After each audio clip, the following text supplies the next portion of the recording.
Facing our obligations under the law. Okay, sir?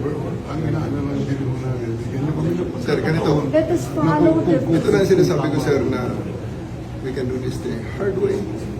We can do this easy. The easy way, sir, is for you to choose 3 people to accompany here to the plane. May bus dyan. And he's going to the plane. Okay, sir. The hard way. What plane is this, sir? Ma'am, chartered flight. Chartered flight Okay. from? So we need The to hard way. know. We The hard- need to know Ma'am, where you're ma'am, bringing our ma'am. president. Ma'am, the hard way. Sir, we need to know. Please give Ma'am. us information Makinig ka muna, ma'am. where you are bringing Wala sa pay grade ko yun, ma'am. Tagalogin na natin. Sabihin nyo kung saan siya The dalahin. hard way, Kung Tang sino ina po ka. may grade, The hard pakisagot way. po kami. the hard way is for me to Hindi pwedeng may korte sa ibang bansa, huhulihin mo tapos isasakay mo na lang sa eroplano. So, eto po tanong ko sa inyo. Paano kung sitting Supreme Court Chief Justice, sitting Speaker, sitting Senate President, sitting Cabinet Member, sitting President ng ating bansa, may isang international court na naglabas, yung PNP, huhulihin nyo na lang, sasakay nyo na lang sa eroplano, aalis na sa ating bansa. Diba? So, yung president, napaka-importante. Good evening, everyone. There's so much confusion. Hindi dapat ito. So, kanina, pasensya na po kayo kasi napaka-windy, so baka hindi nyo po narinig yung sinabi ko. As you know, no, I've been talking about principles and values, trying to be constructive, trying to be supportive sa lahat. But sinabi ko nga kanina na dapat yung legal remedies are available to everyone, and yung due process is available and guaranteed to everyone. I'm trying to be deliberate kasi nga kagabi sabi ko sa inyo, huwag emosyon, mag-isip muna. Kanina nung nag-unfold yung pag-aresto at wala pa yung warrant of arrest pero pinag-uusapan na nandyan na, I was soberly and quietly patiently listening. Yung isang channel pinila isa-isa ang mga kalaban ni President Duterte, from mga legitimate human rights lawyers, former Senator De Lima, those from the Philippine left, napakarami, and basically rejoicing. And I respect their rights, di ba? Pinaglaban nila to yung legal at sinasabing human rights sila. Pero hindi ba yung human rights due process? So let me stop there. In the first part, ang sinasabi ko, naiintindihan ko that there's always 2 sides to an argument. And when you go to court, kung ano man korte yon, quasi-judicial, when you go to a fiscal, when you go to an international court, precisely nga kasi hindi kayo magkasundo. So hindi ko tinatanggal sa human rights activists na meron silang pinaglalaban. Sa part 1, ito yung part 2. Yung isasakay siya sa eroplano na may petition siya sa Supreme Court at walang Philippine court na nagsasabing dapat siyang i-extradite or i-surrender sa Hague. Anong nangyari? Anong nangyari sa inyong mga human rights advocates? No? Hindi ko nilalahat kayo sa Ateneo Human Rights, alam nyong mahal ko kayo. Part ako niyan. Sa Supreme Court, marami tayong pinaglaban. Pero tama ba yon? Sasakay na lang siya sa eroplano tapos dadalhin doon. May petition siya sa Supreme Court. Walang korte, ni isang korte sa Pilipinas na verify muna yung warrant of arrest na yan. Hindi ba nangyari na sa atin dati yan na may extradition from the US at nilitigate pa dito? So, yun po ang sinasabi ko kanina na pray for the country, we're in a crossroad, pray for the PNP, pray for our courts, pero may pinaka-minimum. Ang pinaka-minimum is due process and letting everyone avail of the legal remedies. Hindi pwedeng may korte sa ibang bansa, huhulihin mo tapos isasakay mo na lang sa eroplano. So, eto po tanong ko sa inyo. Paano kung sitting Supreme Court Chief Justice, sitting Speaker, sitting Senate President, sitting Cabinet Member, sitting President ng ating bansa, may isang international court na naglabas, yung PNP, huhulihin nyo na lang, sasakay nyo na lang sa eroplano, aalis na sa ating bansa. Diba? So, yung President, napaka-importante kung anong pinapakita natin sa lahat. So, sa akin, I continue to pray tonight. I appeal to everyone involved. Sinabi natin sa lahat, mahinahon, wag mapusok ang damdamin. Pero hindi ibig sabihin no, na pabayaan na lang natin kung may injustice na nangyayari. So, yun ang challenge ko ngayon sa mga human rights advocates. Hindi ba nung nasa DFA ako, kahit we disagree, pinaglalaban ko na makapagsalita kayo sa mga foreign, sa mga ibang bansa, sa mga embassy, sa human rights sa Geneva. Winelcome namin kayo. Sinabi ko sa mga embassy doon, kahit we don't agree, pasalitain sila. O, di ba may due process? So, I understand na happy kayo na may warrant of arrest.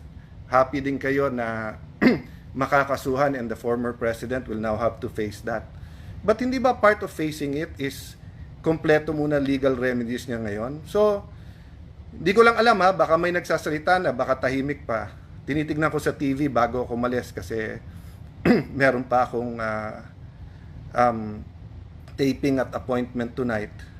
Tinitignan ko walang mga human rights na nagsasabing tama yung warrant of arrest pero sandali lang, mali na sinakay nyo na lang sa airplano at padadala nyo sa ibang bansa. Yung ang PNP pagka may hinuli, di ba, na aktivista, sabay-sabay na lahat ng mga human rights activists na ba't nyo hinuli, give them kailangan may abogado sila, kailangan due process, nabasahan sila and everything ganyan, no? So kanina binasahan ng Miranda rights, may warrant of arrest, so okay yon. Pero yung isasakay mo sa airplano, anong korte sa Pilipinas ang nag-order nun, di ba? So fellow lawyers, it doesn't matter if we're pro-admin, pro-Duterte, neutral, etc. Ang pinag-uusapan na dito, ano yung batas ng Pilipinas. And ako personally, I'm so uncomfortable. I'm much more than that, but I'm just trying to maintain my cool na pwede talagang a foreign court will order tapos arestuhin mo dito. Sige, sabihin mo pwede yon, but hindi ka pwedeng pumunta ng korte at hindi pwedeng i-sort out muna ng korte yon. Bigla mo na lang isasakay sa airplano. No wonder si Kitty sabi niya, this is the plane na kinidnap yung yung tatay ko, di ba? Pag sinabi mong kidnap, I'm not talking about the legal term, yung colloquial term, no? Yung ordinary meaning ng Pilipino. Kapag ka may legal authority ka na kunin yung isang tao, hindi kidnapping yon, di ba? So, maa-argue na kailangan arestuhin kasi nga yun ang interpretasyon ng gobyerno natin ngayon, tapos whether sa krame or kung saan man siya i-detain, di ba? Pero yung hindi mo binigyan ng 24 hours yung kanyang mga legal counsel na questionin to sa korte. So no wonder yung bata kidnapping ang tawag, and I think many Filipinos will interpret it that way, no? So hindi ako pwedeng hindi magsalita kasi parati namin sinasabi sa aming show Cayetano in Action with Boy Abunda na yung tama, tama. Yun din ang turo ng tatay ko, yung tama, tama. Yun din ang nasa Biblia, kung anong tama ay tama. So I don't feel that I have to speak on all legal issues, and I really try to be supportive of each and every administration because I know mahirap maging nasa administrasyon, di ba? But, at saka napakahirap po i-defend yung hindi natin kasundo, hindi natin kabate, yung lalo kung parati ka in-Alaska and everything. But ano ba yung bare minimum, di ba? Yung bare minimum is yung karapatan nung kalaban mo respetuhin at may karapatan siyang tumakbo sa korte. So I'll end there, but I hope no na may nakikinig pa tayong lahat. I believe that lawyers are officers of the court. Yun ang turo sa atin sa law school. I don't think may pumapasok naman sa law school na hindi idealistic. Lahat naman tayo halos gumagraduate ng idealistic. Tapos nagiging practical pag nagpa-practice na, nasa gobyerno, nasa business. But there are times that we just have to stand up for what's right. And we have to echo that para malinaw sa lahat. So, kailangan malinaw sa DOJ, sa PNP, sa militar. Kailangan malinaw po sa practicing lawyers, malinaw sa mga businessmen, malinaw sa mga anak natin, kahit 7-year-old yan, grade 1, grade 5. Na sa Pilipinas, pagka may nag-accuse sa'yo, you can go to court. Pagka hindi malinaw, katulad ngayon, there's so much confusion, you have a court, you have a system that's working, that you can go to and you can run to, and you give them reasonable time. Di naman namin sinasabi na 15 days, 30 days, 2 months, hindi nag-action yung korte. Huwag nyong gawin yung tama, yung dapat tingin yung tamang gawin, di ba? Pero yung kalilipad lang galing dito, yun nga, 80 years old, kailangan ng medical attention, tumakbo na yung mga lawyers sa korte, bigla yung isasakay sa airplano, tapos dadalhin nyo na sa Hague. I mean, alam ko serious yung charges. Isa po ako sa nagtanggol dyan, at isa po ako sa who listen to criticism, and I also criticize behind closed door, and I also drew the lines, no? Having said that, there was always a court to go to, and there was always palitan ng kuro-kuro, palitan ng ideas, palitan ng akusasyon para mapag-usapan, 'di ba? So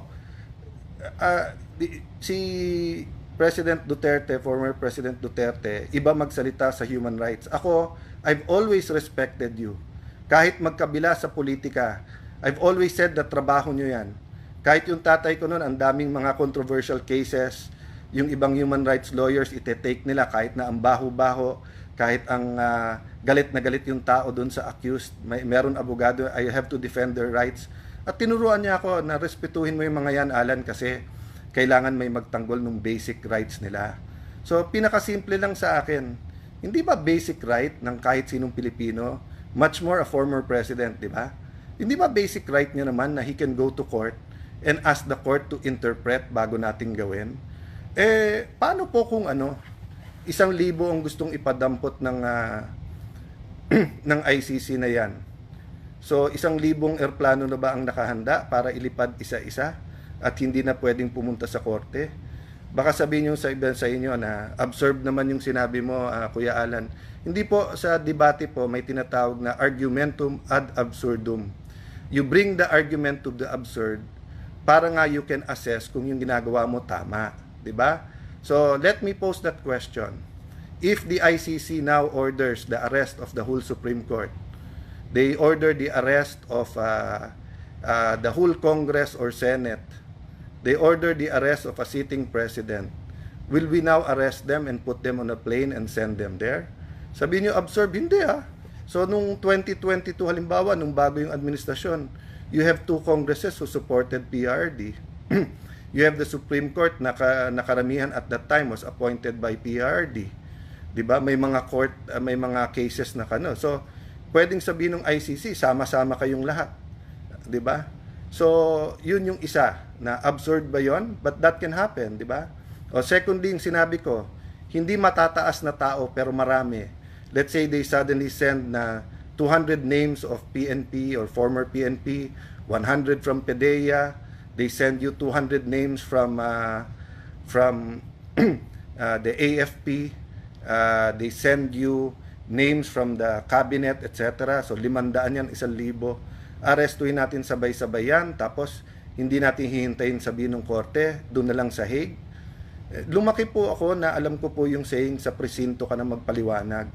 Pero may bago na ngayon, sa Hague ka na magpaliwanag. Mahirap po magpaliwanag sa Hague. At anong gagawin ng embassy doon after makita yung nangyari dito? Will they give assistance to PRRD knowing na dito hindi natin hinintay yung korte? Paano yung mga lawyers na kailangan niya doon? Paano yung doctors na kailangan niya doon? So, it just boggles my mind, how we could put him on a plane then just say, sa Hague na lang magpaliwanag, no? So, I'm talking to you from the heart, but I'm also a lawyer, a former speaker, former DFA secretary, former congressman, so and a lawyer. So, 'di ba ang tinuturo sa atin pinakasimple, ano ba yung reasonable? So hindi ba reasonable na patulugin siya na may doktor, let him get some rest, see what will happen tomorrow sa Supreme Court, see what the lawyers from both sides do in terms of seeking legal remedy, then give everyone due process, and then sort out the confusion, di ba? Sort out the confusion, di ba? So guys, I'll stop there. I know many things of what I said is being felt nationwide. I know this is a very divisive issue. I'm looking at Facebook before I decided to speak. Hating-hati or mas maraming iba-iba, but yung point ko nga pagdating sa due process at legal remedies, hindi dapat tayong hati-hati, 'di ba? Hindi dapat tayong doon. Dapat yung pinakasimple na let me leave you with this. Ang Diyos ay all-knowing. Alam niya na kinain ni Eva at Adan yung forbidden fruit. Pero sabi ni Lord? Nasaan kayo? Ba't kayo nagtatago? Tapos nung sinabi ni Adam and Eve, we're hiding, we're naked, sabi niya, why are you naked? Alam na ng Diyos kung ano nangyari, pero binigyan pa rin niya ng due process si Eva at Adan by asking them. So when the lawyers go to the court and saying, ano ba tong warrant? Ano ba tong ICC? Tama ba? Meron bang jurisdiction? So, ngayon sa media nag-argue lahat ng abogado okay lang yon para maintindihan natin. Pero pagka nilipad mo na, mutin academic na, ang Hague ba susunod pag sinabi ng Supreme Court, ibalik mo yan? Ang sasabihin ng Hague, kami na may jurisdiction dyan, no? So, I don't think may conflict yung, sabi, Roy, umiyak ka lang dyan, wala ka nang magagawa kahit lumuha ka ng dugo. Hindi totoo yun, Roy. Una-una po, ang pag-iyak sa bayan, pag-iyak ng puso namin dahil nga walang due process, para sa atin lahat yon, para din sa iyo,